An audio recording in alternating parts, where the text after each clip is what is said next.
Bismillahirrahmanirrahim. Alhamdulillahi Rabbil alamin. Wa sallallahu ta'ala ala rasulina Muhammad wa ala alihi wa ashabihi ajma'in.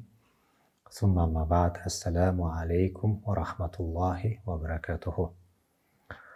Урматтуу мусулман бир туугандар, урматтуу илим жолундағы илим талап кылуучулар. Кудай буйруса биз бүгүн кичинекей бир чакан китептен сабак баштаганы турабыз. Китептин аты Василатут талап. Эмне үчүн бул китепти баштаганы турабыз? Эмне үчүн бул китепти тандап алдык?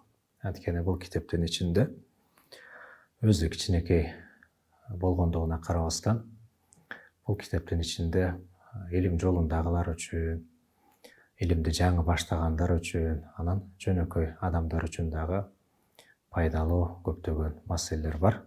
Ошон үчүн бул китепти баштоону туура көрдүк. Кудай таала баарыбызга пайдалуу кылган болсун. Анан китепке киришкенге чейин кыскача китепти ким жазган, ал боюнча, анан китептин ичинде эмнелер баяндалат, эмнелер айтылат, ал боюнча айтып туруп, анан кийин сабакты баштасак. Негизи алымдар илимдердин баарысын жалпылай үчкө бөлүп түшүндүрүшөт.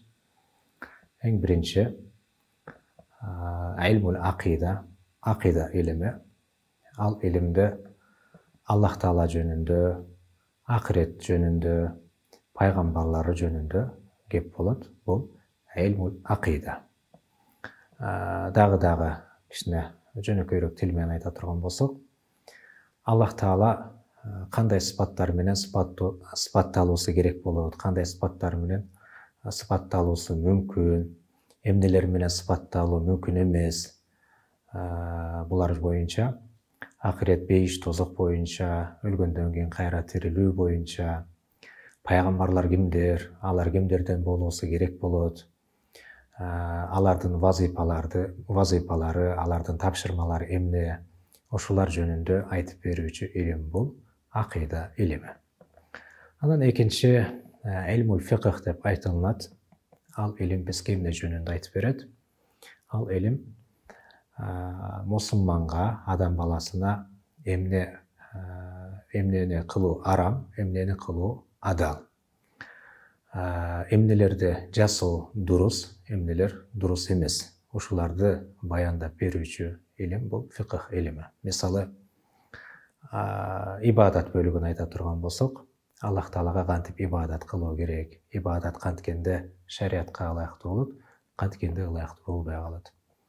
Үй бүлөлүк маселелер, канткенде үй бүлө курулган болот, канткенде бузулган болот.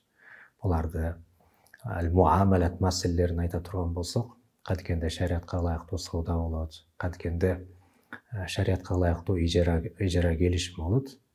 Буларды болот болбойт тарабын айтып берүүчү илим бул фикх илими.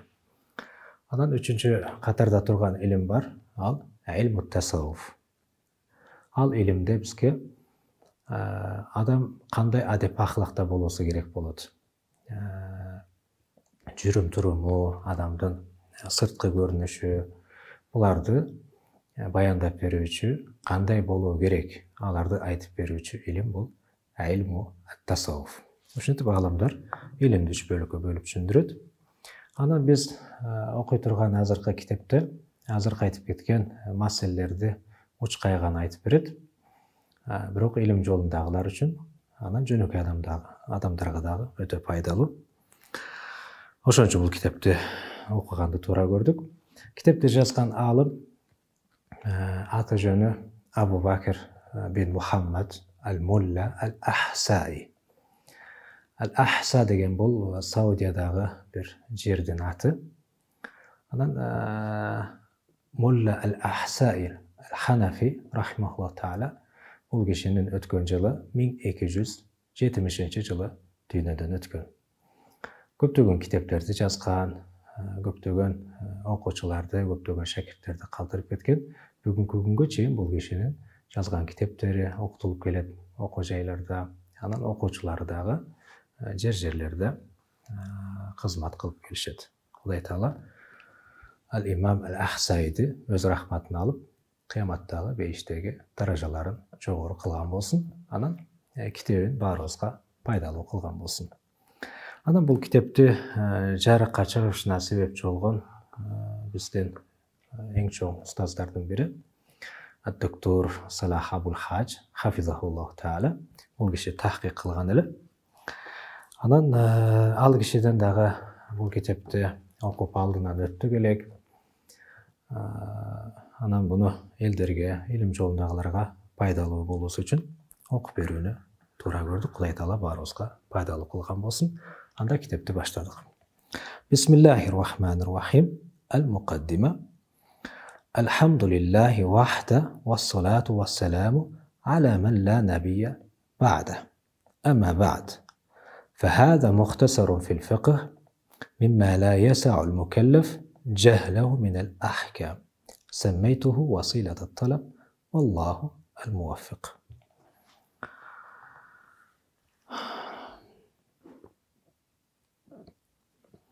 Мактоолор, даңктоолор Аллах Таалага болсун.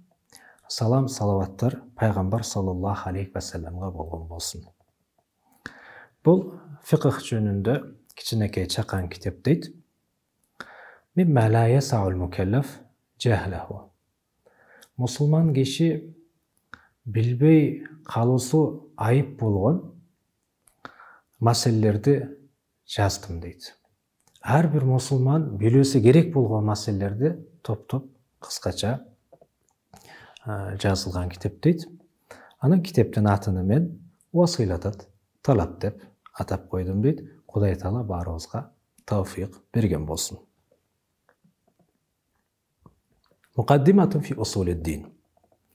اعلم أن أركان الإسلام 5: شهادة أن لا إله إلا الله وأن محمدا رسول الله وإقام الصلاة وإيتاء الزكاة وصوم رمضان وحج البيت على من استطاع إليه سبيلا.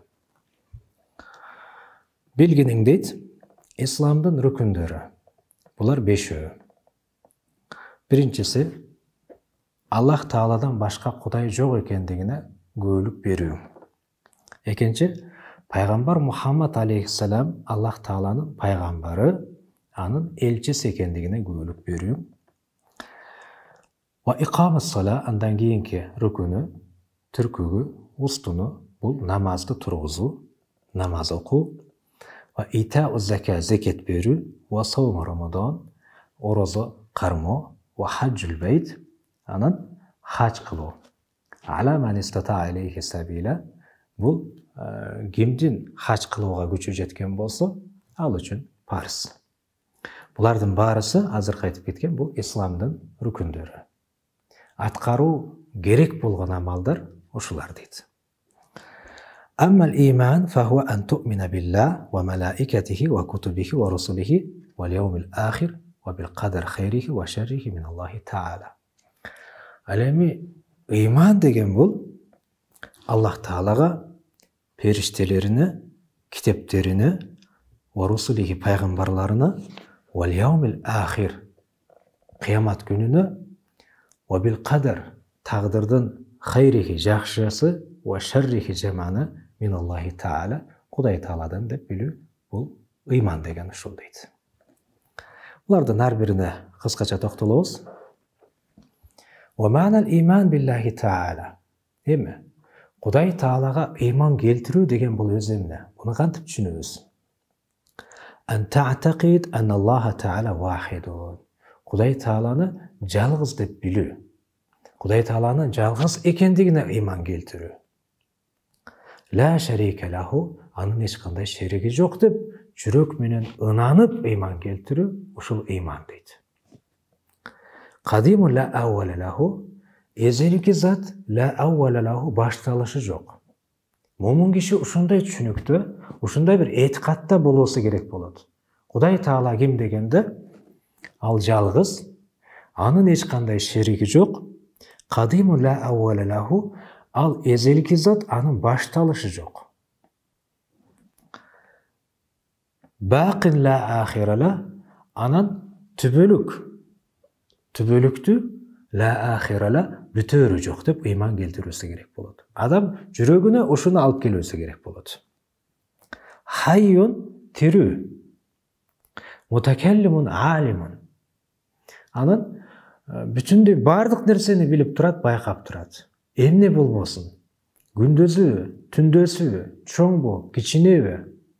Анан жердин астыбы, үстүбү, кайсыл жерде эмне болбосун, булардын баарысын билүүчү. Кудай Тааланын илиминен эч нерсе өтүп кетпейт.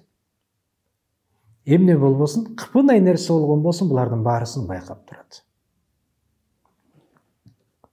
Көз ирмемчилик дагы, анан көз ирмемдин ичинде дагы канча убакыт бар, эгер өлчөө мүмкүн болсо. Ошолордун баарысын да Кудай Таала билип турат.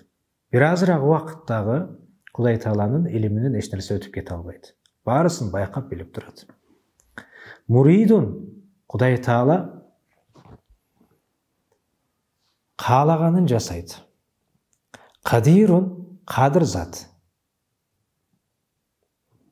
Бардык нерсеге кудуреттүү зат. Анткени Кудай Таала Кур'ан-ы Каримде айтып атат: "Лейса камислихи шейун ва хуа самиул басир." Кудайга окшошчу эч нерсе жок. Кудай Таала силердин баарыңарды угуп турат, баарыңарды көрүп, байкап турат дейт.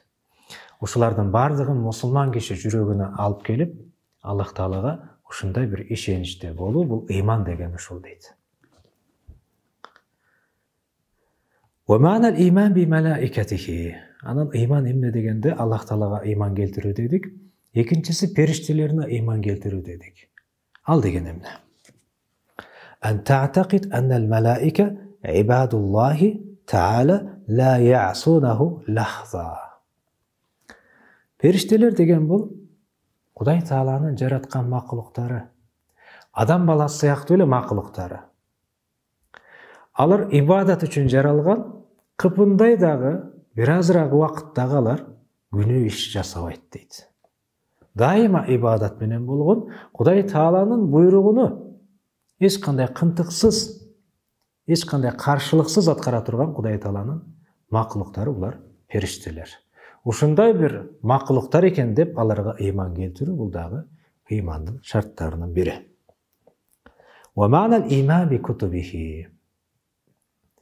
Кудай Таалага ыйман келтирүү, периштелерине ыйман келтирүү, анан китептерине ыйман келтирүү дедик элек. Аны кантип түшүнөбүз? Ан та'тaqid anna jami'a ma anzalallahu ta'ala min al-kutub kalamullohi al-qadim ghayru makhluq. Кудай Таала пайгамбарыбызга Кур'ан-ы Каримде түшүргөндөй, пайгамбарыбыз саллаллаху алейхи ва саллям Мухаммад пайгамбардан мурдакы пайгамбарларга дагы китептерди түшүргөн.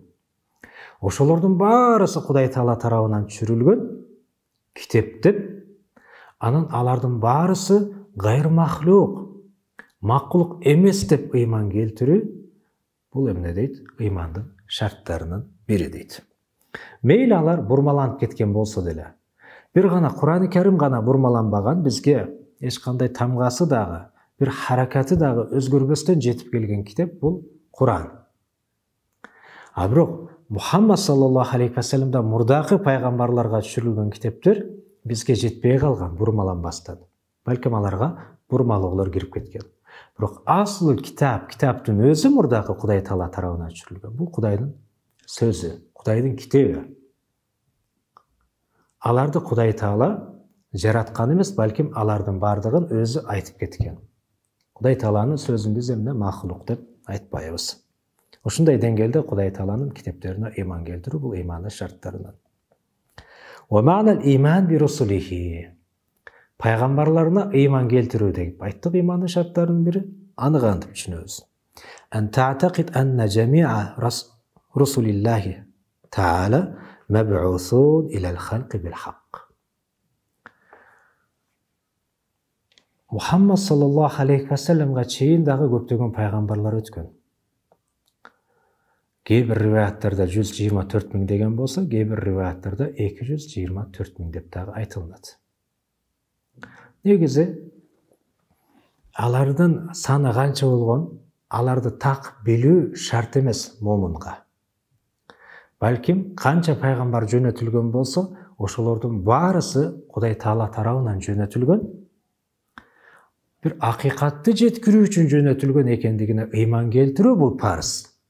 А бирок алардын эсебин билүү, кайсыл пайгамбар кайсыл коомго жиберилген, аларды билүү парыз эмес.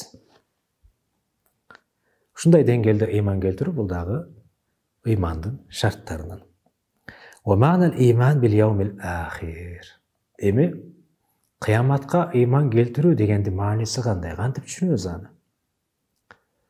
Негизи бул жерде кыямат күнү деп которулат. Бирок китепте ал яумил ахир деп айтып атат, акыркы күн. Эмне үчүн акыркы күн деп айтылып калган?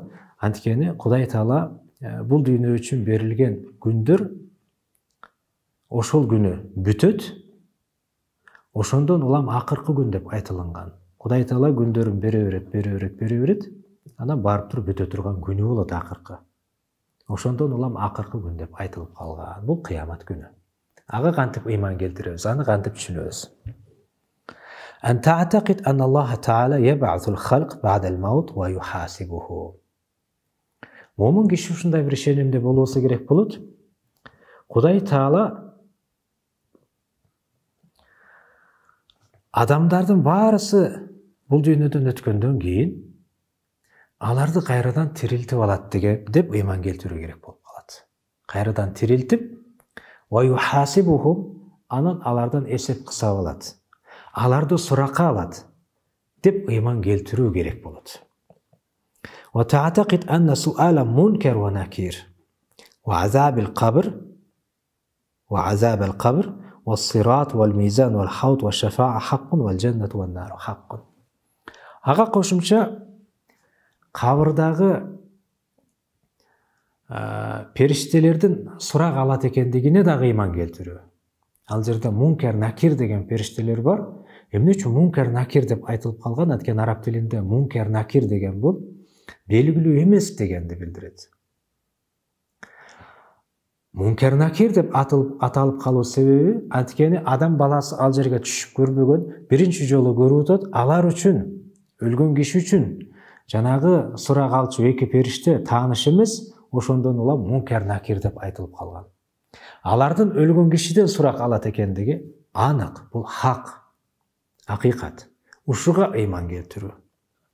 Ва азаб ал-кабр, өлгөндөн кийин кабыр азабы бар экендигине дагы ыйман келтирүү, бул бар экендигине ыйман келтирүү, бул дагы ыймандын шарттарынан. Баарыбызды кабыр азабынан сактаган болсун, бирок бул бар маселе. Ва сират, кыяматта сират көпүрөсү деген бар. Кылдан ичке, жанагы кылычтын мээзинен дагы корж деген сыяктуу бир сүрөттөөлөр бар. Адам баласы ошол жерден жасаган амалына жараша бул дүйнөдөгү өтөт. Кээ бирлери чагылган, чаркылдаганда канчалык бир убакыт өтөт эле. Ошондой бир убакытта тездик менен өтөт деген. Кээ бирлери атты чапканда кандай ылдамдыкта кетет эле, ошондой. Кээ бирлери басканда, кээ бирлери жөрмөлөгөндө деп бул дүйнөдөгү жасаган амалына жараша жанагы көпүрөдөн өтөт. Анын бар экендигине дагы ыйман келтирүү, бул ыймандын шарттарынан.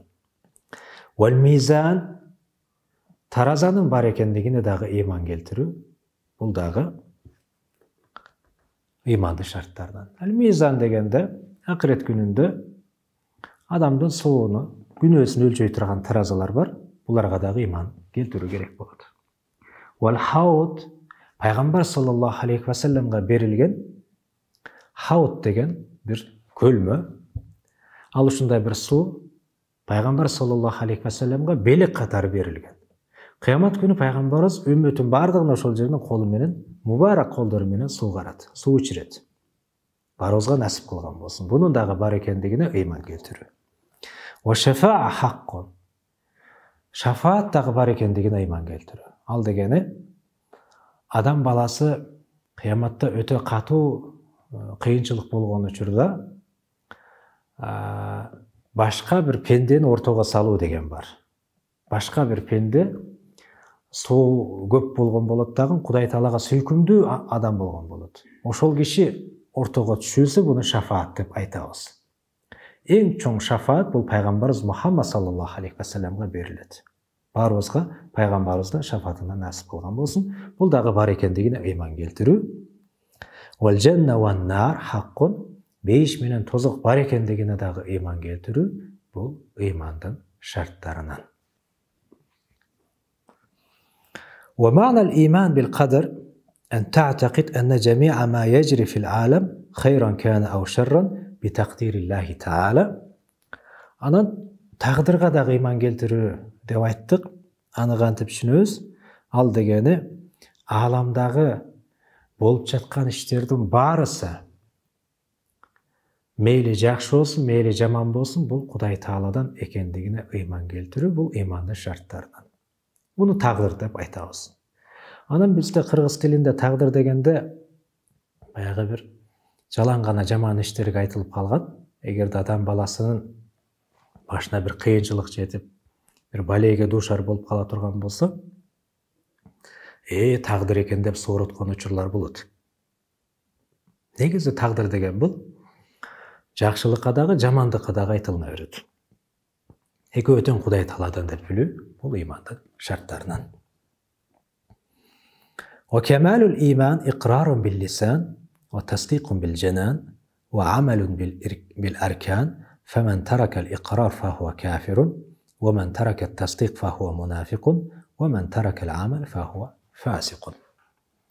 Эми ыйман жөнүндө айтып берет экен. Негизи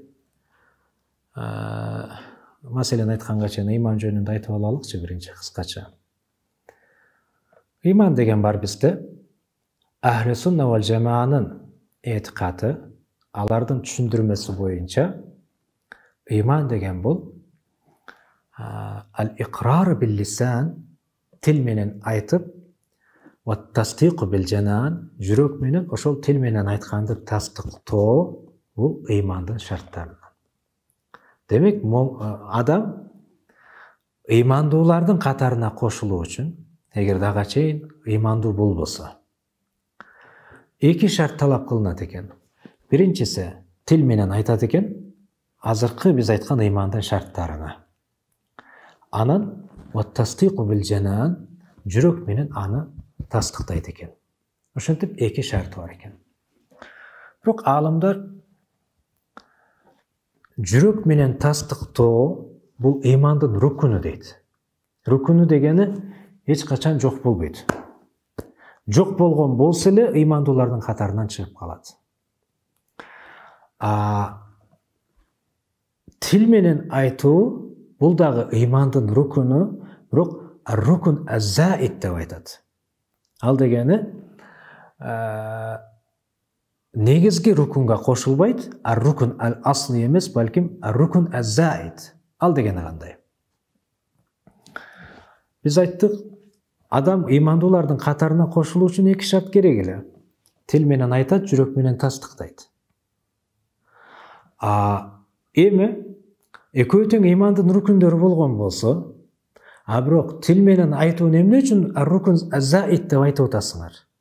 Десе биз эмне дейбиз? Анткени тил менен айтуу кээде сакыт болот. Ал дегени тил менен жүрөгүндөгү нерсени адам баягы ыймандан чыга турган нерселерди айтып койсо, кээде динден чыкпаган учурлар болот. Ошого карап туруп биз тил менен айтууну рукун ал-асли деп айткан жокпуз, балким рукун аз-заид деп айттык дейт. Дагы кыскача айталык, тил менен айтуу рукун аз-заид экен, жүрөк менен тастыктоо бул рукун ал-асли экен. Демек, ыймандуу болуу үчүн бир эле шарт бар экен. Ал кайсыл? Жүрөк менен тастыктоо. Эмне үчүн анда тилди кошуп койдуңар десе, анткени ал тили менен айткан учурда биз шарият маселелерин аны мойнуна жүктөө үчүн гана дейт. Ал мусулман экен деп билип, шариаттагы амалдарды аны мойнуна жүктөө үчүн гана тил менен айтуун керек деп айтабыз дейт. Болбосо, ыймандын бир эле шарты бар. Адам ыйманга кирүү үчүн жүрөк менен тастыктаган болсо жетиштүү. Тил менен айтуу дүйнөдөгү амалдарды жүктөө үчүн гана. Ошон үчүн бизде баягы инда al-ikrah адам баягы күчкө салат эмеспи, кээде Кудай сактасын, адамды баягы динден чыгара тургандай бир сөздөрдү айтканга мажбурлайт кээде. Шариат эмне дейт? Эгерде жүрөгү мутмаин болуп, жүрөгү жанагы тил менен айтканына ынанган эмес, болгон алардын бир жамандыгынан кутулуу максатта гана динден чыга тургандай бир сөздөрдү айтып койсо, анда динден чыкпайт дейт, анткени анын жүрөгү мутмаин. Жүрөгү эмне? Ага ынанган жок.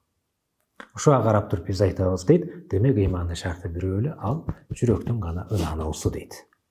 Тил шариат маселелерин жүктөө үчүн гана. Бул ахли сунна вал жамаа, улардын баарысынын ою ушундай. Ушул эки нерсеге токтолушат. Анан имам ал-Аш'аридин ою боюнча үчүнчү бир шартты кошот. Бирок ал дагы негизги шарттарына кошулбайт болчу, ал ал-амал бил жаварих. Адам момундардын катарына кошулуу үчүн жүрөк менен тастыктоо керек болот, жанагы биз айткан ыймандын шарттарына. Кудай тааланы жалгыз деп, анын периштелерине, китептерине, пайгамбарларына, кыяматтын бар экендигине, бейиш тозоктун бар экендигине ыйман келтирүү шарттары. Ошону жүрөгү менен тастыктоо керек болот, биринчи шарты, алардын ою боюнча, ал-имам ал-Аш'аридин ою боюнча. Экинчи, тил менен айтуу керек болот. Үчүнчү, ал-амал бил жаварих, амал менен аны көргөзүү керек болуп калат. Ушинтип аларда момундардын катарына кошулуу үчүн 3 шарты бар. Бирок кайра кайтып келип эле алар дагы момундардын катарына кирүү үчүн бир эле шарт деп ушуга ынанышат. Анткени ал-Матуридилер менен ал-Аш'арилердин ортосундагы талаш ал-ихтилаф лафзый гана. Хакыйкый эмес. Лафзый дегенди каяктан билебиз? Эгерде амалды таштаган болсо, алардан сурайбыз. Динден чыгабы десек, жок дейт. Демек силер дагы бизге окшош экенсиңер деп, ахли сунна вал жамаа баарысы ошого ынанышат. Амал адамдын эмне ыйманынын шарттарына кирбейт. Амалды таштаса деле момун болуп кала берет.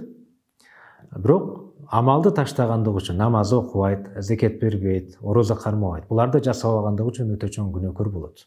Кыяматта жооп берет. Бейишке кирүү үчүн ушулар шарт. Бирок ыймандуулардын катарына кирүү үчүн булар шарт эмес.